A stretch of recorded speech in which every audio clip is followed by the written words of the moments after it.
আসসালামু আলাইকুম প্রিয় খামারি ভাইরা, সবাই কেমন আছেন? আজকে আরেকটা নতুন ভিডিও নিয়ে আসছি। সেটা হচ্ছে এই ছাগলের একটা প্রবলেম হয়ে গেছে, যেটা সচরাচর সব ছাগলেরই দেখা যায়। তো এই ছাগলটাকে মোটামুটি আমরা 2 দিন চিকিৎসা দিছি। তো 2 দিনের দিনে আজকে একটা ভিডিও নিয়ে আসলাম। তো দেখতে পাচ্ছেন ছাগলের কানের নিচে আপনাদের ওই যে গুল একদম আলুর মতো হয়ে গেছে, মানে শক্ত হয়েছে এবং সেখানে পানি জমা হয়েছে, কিছু পানি জমা হয়েছে। তো দেখতে পাচ্ছেন প্রিয় খামারি ভাইরা, ডাক্তার সোঁচ দিয়ে পানিটা বের করে দেওয়ার চেষ্টা করতেছে। তো আসলে বের করে দেওয়ার চেষ্টা করার কারণ হচ্ছে পানিটা বের করে দিলে অনেকটা আরাম পায়, ঠিক আছে। আর অবশ্যই খুব সতর্কতার সাথে সেই সোসটা ফোটাতে হবে, বা সতর্কতার সাথে সেই সোসটা ব্যবহার করতে হবে।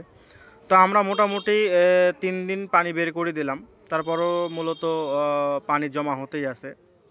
তো দেখতে পাচ্ছেন এখানে সোঁচ ফুটিয়ে দিয়ে পানিটা বের করে দেওয়া হচ্ছে। এটা হওয়ার কারণ হচ্ছে এটা ভাইরাসজনিত হতে পারে, ব্যাকটেরিয়াজনিত হতে পারে, আর যে কোনো কারণে ওখানে ফুলে যেতে পারে বা পানি হতে পারে। তো এটার করণীয় হচ্ছে আপনারা বালি সেক করবেন, পাশাপাশি ভেটেরিনারি ডাক্তারদের পরামর্শ নেবেন, বা মেডিকেলেও নিয়ে যেতে পারেন, পশু হসপিটালে নিয়ে গিয়ে সেখানে ট্রিটমেন্ট নিতে পারেন, বা গ্রাম্য ডাক্তার ডেকেও আপনারা ট্রিটমেন্ট নিতে পারেন, কোনো সমস্যা নেই। তো এখানে এই ভাইটা গ্রাম্য ডাক্তার বলতে আমাদের ডেকেছে, আমরা গেছি, গিয়ে দেখেন সুচ ফুটে দিয়ে পানি বের করে দিচ্ছি।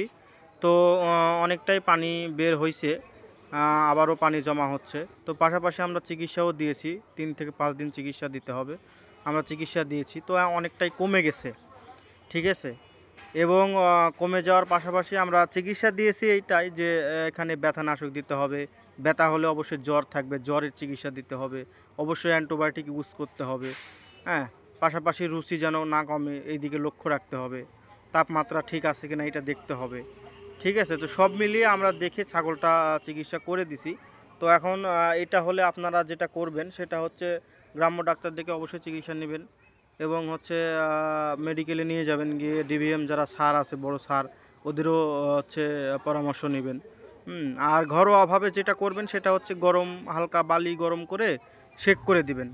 পাশাপাশি মনে করেন যে ওখানে আপনারা তেমন কিছুই করতে পারবেন না, যেহেতু গ্রামের মানুষ অনেক কিছুই বোঝে না। সোঁচ ফুটে দিলে আপনারা ফুটাতে পারবেন না, সমস্যা হবে, রিস্ক হবে। তো আপনারা বিশেষ করে গ্রাম্য ডাক্তার ডাকবেন অথবা মেডিকেলেই নিয়ে যাবেন, এটা সবচেয়ে বেশি ভালো হয়, ঠিক আছে। তো দেখেন ডাক্তার এখনও চেষ্টা করতেছে, পানি বের করে দিচ্ছে। হুম তো আপনারাও এভাবে ইচ্ছা করলে, যদি সাহস থাকে, তাহলে অবশ্যই সুচ ফুটিয়ে দিয়ে পানি বের করে দিতে পারবেন, সমস্যা হবে না, ঠিক আছে। এটা ব্যাকটেরিয়া